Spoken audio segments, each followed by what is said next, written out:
Hai, Assalamualaikum. Bertemu lagi kita dalam kisah-kisah seram. Kisah seram aku kali ini adalah sebuah kisah seram UITM. Kisah ini aku ambil daripada sebuah blog. Aku hanya ingin menceritakan kisah yang pernah terjadi kepada beberapa orang pelajar di UITM ini. Aku tak mau bagi tahu kat mana UITM tersebut, namun aku dapat kongsikan sahaja tentang kisah yang berlaku di sini. Kisah yang pertama iaitu lift menara UITM. Menurut sumber, kisah lift berhantu ini berlaku di Menara Sultan Abdul Aziz Shah UITM berdekatan sebuah bank iaitu bank BCB. Dengan cerita kisah ni banyak berlaku semenjak UITM siap dibina hinggalah sekarang. Perkongsian ini adalah daripada himpunan cerita-cerita seram universiti di Facebook. Ceritanya macam ni. Ada lecturer ni, aku cerita masa tu dia nak naik lift dengan kawan dia nak pergi tingkat 6. Apabila lift tu bergerak, lift itu terus pergi ke tingkat yang dia tak tahu tingkat berapa. Dan aku pun tak nak bagi tahu kat korang tingkat berapa nanti korang seram sejuk dibuatnya. Lift itu terus ke tingkat yang diceritakan berlaku tentang suatu peristiwa seram, di mana kat tingkat tu ada orang kat luar lift. Ruang tu dikosongkan oleh pihak UITM atas sebab tertentu yang tak diketahui kisahnya. Tingkat tu gelap. Lecturer aku confused sebab kenapa lift tu berhenti kat tingkat ini. Sebab tak ada orang pun nak masuk, yang nampak hanya ruang kosong yang gelap gelita. Dipendekkan cerita, lift tu turun naik berulang kali dari tingkat paling bawah, tingkat 2 ke tingkat yang diceritakan ini. Yang peliknya, kenapa tak berhenti kat tingkat 6, sedangkan lecturer aku dah tekan butang tingkat 6. Lift tu turun naik sebanyak 10 kali. Sampai lecturer tu, aku dengan member dia panik sebab time tu diorang dah dapat agak apa yang sebenarnya yang sedang berlaku. Akhirnya selepas 10 kali turun naik, lift tu berhenti juga kat tingkat 6. Banyak dah kisah pelik kat lift tu. Ada student cerita dia pernah naik sama-sama dengan perempuan yang berwajah pelik, berpakaian pelik, macam puteri-puteri raja zaman dulu-dulu. Perempuan tu turun kat tingkat seram yang aku ceritakan ini, yang gelap dan tak ada laluan lain di situ. Soalan kat sini, siapa perempuan tu? Ada lagi satu kes, student perempuan kena histeria semasa tengah naik lift tu. Diceritakan kerana perempuan ni nampak kelipat perempuan yang berpakaian pelik dan berperangai pelik ini. Akhirnya dia ditemui sedang meracau dalam lift bila lift tu turun ke tingkat bawah, di mana ramai warga UITM sedang menunggu nak naik lift itu.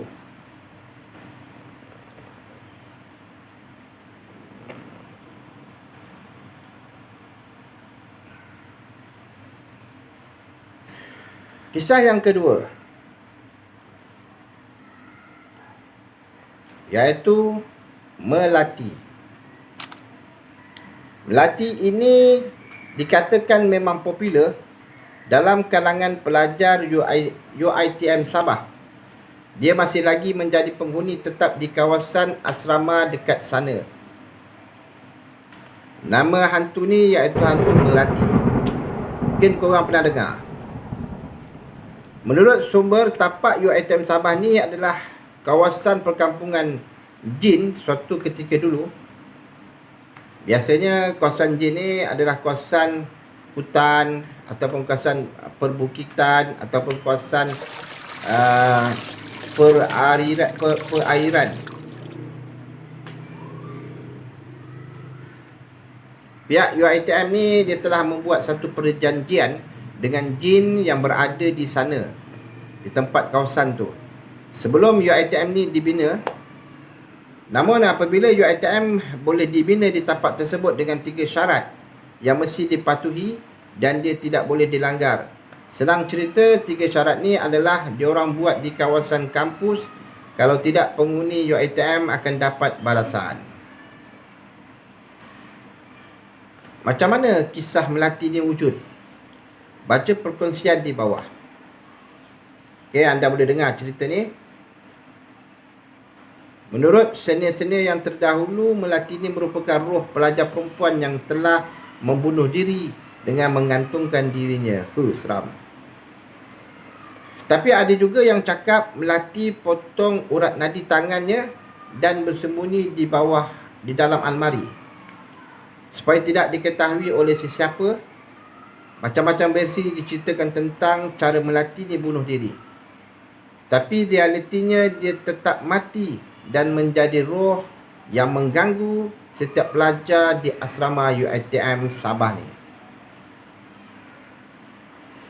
Selalunya dia akan mengacau bila exam dah nak dekat.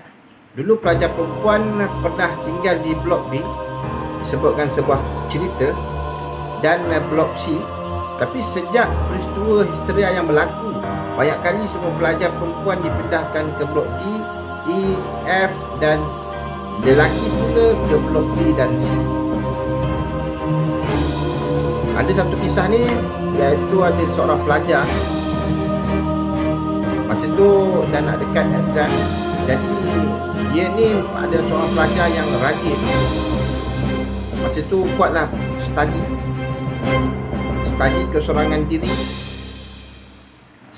sebab nak dapatkan pencapaian yang baik. Jadi dia pun kurangkan aktiviti yang lain kecuali hanya study. Pada suatu hari itu sedang dia study, tiba-tiba dia dengar bunyi macam orang menghembus nafas, macam orang tarik nafas. Dia dengar macam tu. Jadi dia fikir mungkin ada pelajar yang letih mungkin. Jadi dia pun tak mau fikirlah benda tu. Dia teruskan dengan study dia. Lama kelamaan bunyi tersebut semakin menghampiri diri dia. Dia cuba jugalah tengok ke kiri, tengok ke kanan, tengok ke belakang, tapi tak ada sesiapa. Tapi bunyi itu sebenarnya datang bukan dalam bilik pelajar perempuan ni. Bunyi tersebut kedengarannya di luar bilik dom ni, bilik dom pelajar perempuan ni. Jadi dia cakap, biarlah. Jadi dia pun teruskan belajar. Disebabkan dia tak endahkan dengan bunyi yang dia dengar tu, tiba-tiba dia dengar ada orang yang memanggil namanya. Sayup-sayup dia kedengaran bunyi suara orang yang memanggil dirinya. Pada masa itu baru dia perasan, yang pada masa itu adalah cuti semester. Kerana pelajar ni sebelum exam, diorang ni kebanyakan banyak yang pulang ke rumah mereka yang berdekatan. Mana yang tinggal kat asrama ni, iaitu pada pelajar-pelajar yang tinggal berjauhan daripada kawasan tersebut. Jadi dia adalah salah seorang. Rupa-rupanya roommate yang tinggal bersama dengan dia pun pulang juga ke kampung. Jadi dia pada masa itu dia tinggal keseorangan diri dalam rumah.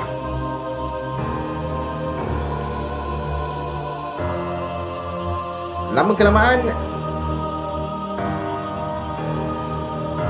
bunyi tersebut hilang daripada pendengaran pelajar ni. Jadi dia teruskanlah dengan aktiviti dia, iaitu study lagi. Tiba-tiba pintu bilik dom dia diketuk. Ketukan tu sangat kuat sehingga dia boleh tengok sendiri pintu tu bergegar-gegar pada masa itu. Dia pun mula merasa panik dan takut pada masa itu. Dia cuba memberanikan diri dia. Dia tegur, dia kata, "Siapa tu?" "Aku." Dari luar kedengaran suara yang menyahut panggilannya. "Aku." Jangan main lah. Siapa tu ha? Cakaplah siapa. "Aku." Dari pelajar ni, perempuan ni pun dia cuba nak melihat siapa yang ada kat luar. Daripada celahan tingkap-tingkap bilik hostel tersebut, dia melihat ada sesosok tubuh yang berambut panjang, yang mukanya seakan sedih dan pucat. Apa lagi, pelajar perempuan yang duduk dalam bilik tadi ni, yang tengah study ni, dia terus baring dekat atas katil dia. Dia selubung muka dia dan dia tak ingat lagi apa yang berlaku pada diri dia.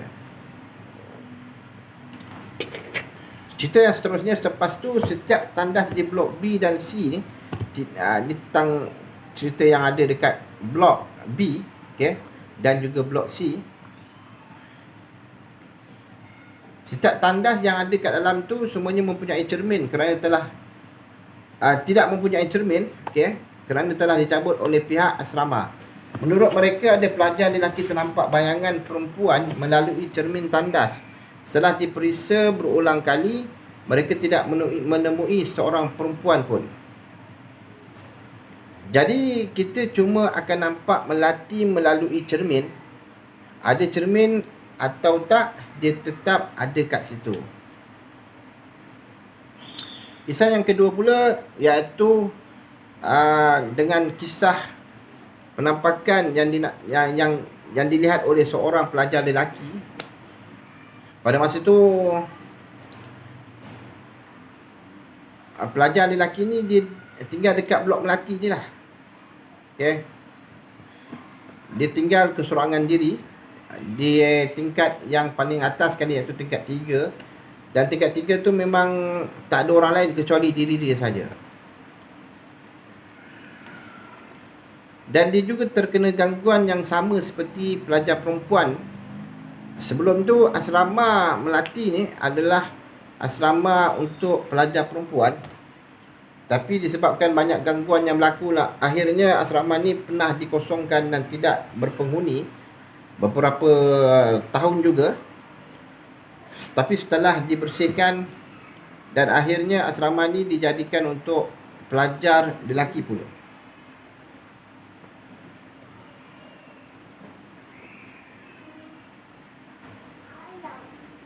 Namun kisah ini sering menghantui pelajar-pelajar UiTM Sabah ni. Okey, kisah yang ketiga iaitu Tasik Tun Fatimah.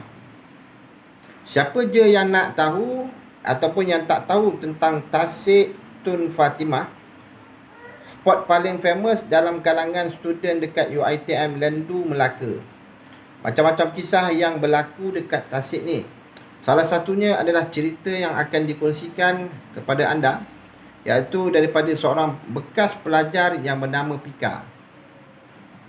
Benda ni berlaku sewaktu diploma. Sewaktu diploma, okay, kami semasa mereka ni berada di UiTM Lendu. Kebiasaannya pada cuti weekend, kami akan keluar ke bandar. Tak kisahlah tengok wayang ke, makan-makan ke, saja isi masa lapang. Tapi kami hanya akan sewa kereta di kawasan Kelemak, iaitu berhampiran dengan kawasan yang Lendu, dengan seorang pakcik yang memang dia offer untuk sewa kereta dengan servis yang baik. Okay, pada suatu malam Disebutkan sebuah kisah iaitu pada suatu malam seperti biasa kami akan pulangkan kereta sewa di rumah pakcik yang kami sewa tu. Nak dijadikan cerita, waktu tu memang sunyi sangat. Dan saya cuma menyewa berdua saja. So, termasuk pakcik tu ada 3 orang lah dalam kereta. Perjalanan dari Kelemak ke Lendu ni ambil masa lebih kurang dalam 10 minit. Pakcik tu memanglah seorang yang peramah. Dalam kereta duk tanya itu ini, kita orang memang layan je. Sebab dah kenal lama pakcik ni. Tiba-tiba pakcik tu cakap, kenapa kawan awak yang belakang tu senyap je dari tadi? Dan aku pun tersentak jugalah pada masa tu.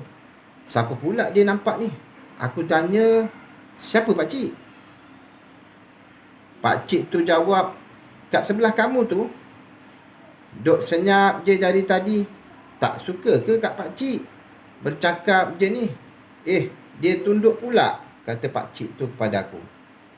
Aku memang dah rasa lain macam dari tadi lagi. Kat belakang ni macam nak nangis pula pun ada dah pada masa tu. Jantung memang dah berdegup laju.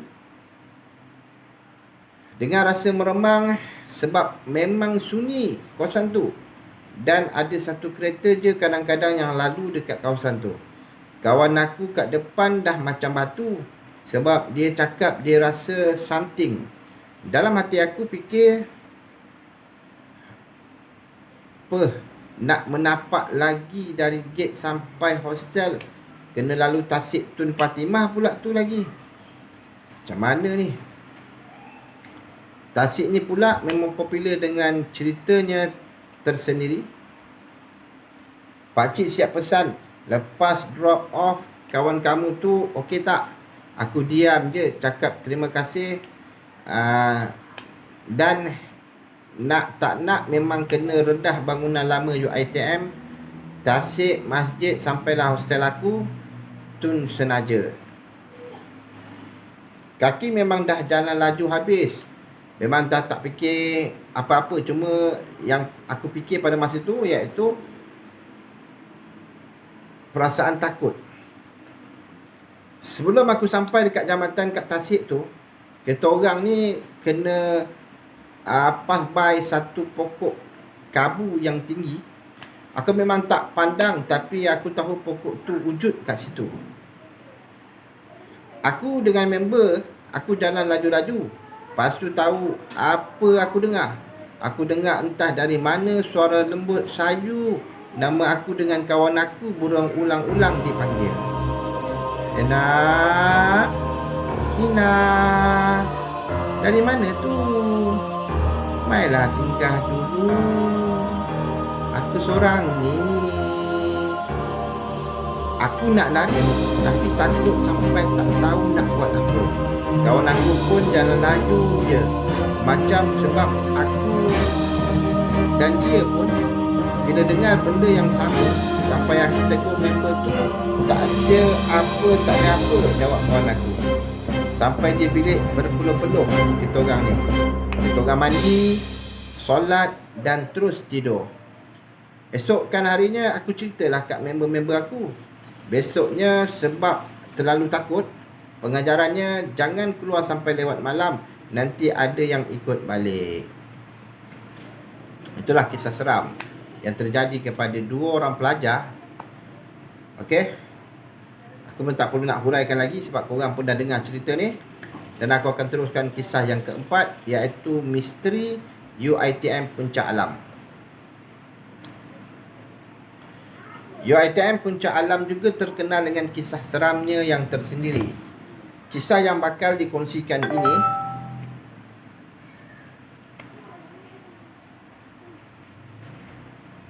pasti akan buat anda terfikir, kalaulah perkara ini terjadi semasa anda berada di bangku UiTM lagi. Cerita dia start bila aku mula-mula daftar college nak masuk SEM 3 sebab kawan serumah daftar lambat. Last kali kami dapat rumah kat tingkat atas sekali, tingkat 9. Tingkat 9 hanya ada 5 rumah And rumah yang diduduki hanya rumah kami. Sangat scary. Satu hari aku balik college lewat malam. Dan sebab keluar pergi beli barang keperluan harian aku, pukul 1 pagi lebih kurang macam tu. Memang sunyi sepi kawasan college ni. Bila di waktu malam, hanya ada beberapa lampu bilik je yang terbuka. Sebab awal SEM kan, siapa je rajin nak stay up. Waktu kaki nak masuk lift tu, aku macam teragak-agak. Aku fikir waktu tu nak naik tangga je, tapi tingkat 9 pula tu. Tinggi sangat fikirku. Tingkat 1 lagi lah. Kalau 2, lepas tu tingkat 3. Lift berhenti kat tingkat 3. Aku dah lega dah sebab ada yang naik. Maybe tapi aku tahu siapa tunggu. Tapi kau tahu siapa tunggu nak naik? Perempuan pegang buku lusur berdebu kat tangan dia. Dengan pucat muka dia tu, actually aku memang boleh nampak makhluk halus ni. Cuma setelah sekian lama tak pernah nampak. Sejak nenek aku tutup hijab yang telah terbuka, inilah first time aku nampak balik. Aku dapat rasa badan aku sejuk gila, menggeletar seluruh badan. Tapi benda ni kalau kita tak kacau dia, dia takkan kacau kita. So aku berdiri kat penjuru lift tu. Benda tu pula kat depan aku. Aku memang nak nangis pada masa tu, disebabkan aku takut. Lalu aku pun tekan lift. Aku fikir time tu macam mana aku nak turun tingkat 9 nanti sebab dia halang aku. Macam-macam yang bersarang dekat fikiran aku pada masa tu. Sampai je tingkat 9, perempuan tu terus keluar. Dia heret kaki dia. Aku dah siap nak pecut masuk rumah, dah lepas dia keluar lift. Tapi guys, dia berdiri pula depan rumah aku. Selepas tu dia lesap hilang daripada pandangan aku. Aku punyalah tak tahu nak buat apa. Terus call housemate aku, suruh buka pintu. Takut macam mana sekalipun aku tutup je mulut, walaupun diorang tanya kenapa muka aku pucat semacam ni. Buat sesiapa yang stay kat Palam, jaga diri, jangan bising sangat. Tambah-tambah yang stay kat tingkat 9 tu,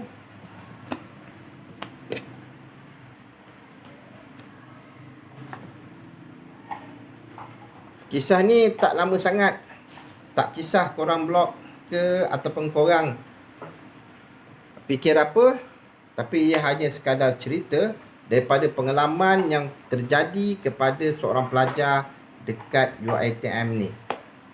Okay, kisah yang kelima iaitu Makcik Kerepek, Kolej Senaja. Kolej Senaja ni berada di UiTM Lendu, Melaka. Orang mesti pernah dengar kisah Makcik Karipap kan? Tapi kali ini berkisahkan tentang Makcik Kerepek pula. Cerita ini daripada senior UiTM Lendu yang kini bekerja sebagai Grab driver. Ceritanya macam ni. Masa tu setiap bilik ada 4 orang penghuni. Lepas tu masa senior ni on the way nak tidur, tiba-tiba ada orang ketuk tingkap dan cakap, Nak belilah kerepek ni. Sedangkan bilik dia dekat tingkat 4. Macam mana Makcik Kerepek tu boleh ketuk tingkap jual kerepek pula pada waktu malam macam ni? Lepas tu dia buat tak tahu. Tapi suara makcik tu makin kuat. Senior ni takut sangat.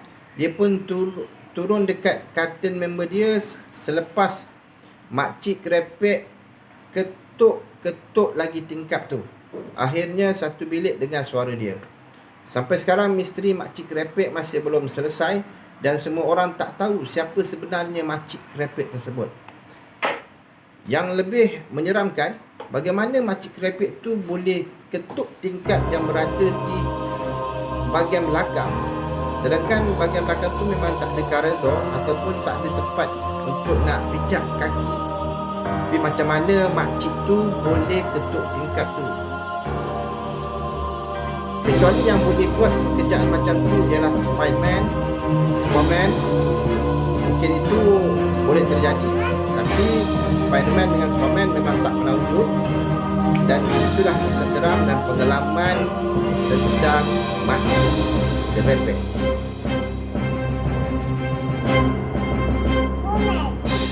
Kisah yang keenam iaitu perempuan ketawa dalam tandas. Pengalaman seram ini dikongsikan oleh seorang pelajar lelaki jual ITM Segamat, Johor.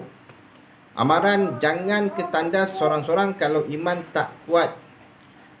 Cerita daripada pelajar bernama Khairul ini boleh tahan seramnya. Baca dan aku akan kisahkan kepada anda.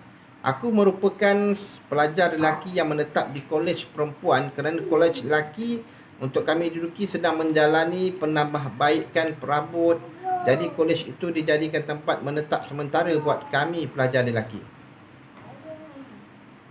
Al-Kisah. Pada malam tu memang biasanya aku tiada masalah pergi dan keluar ke tandas walaupun pada awal pagi ataupun lewat malam. Aku duduk di bilik bernombor 107B berhadapan dengan tandas. Tandasnya sangat cantik dan bersih. Yalah, tandas perempuan kan, berbanding dengan tandas lelaki yang serba kekurangan seperti pintu yang tiada, penyendal dan macam-macam lagi. Aku pun tutup pintu tandas yang aku gunakan dan membuang hajat aku. Ketika aku sedang membuang hajat, aku terdengar bunyi yang sangat pelik. Bunyi ni macam bunyi tapak kaki yang berjalan menggunakan terompah. Korang mesti boleh bayangkan macam mana bunyi dia.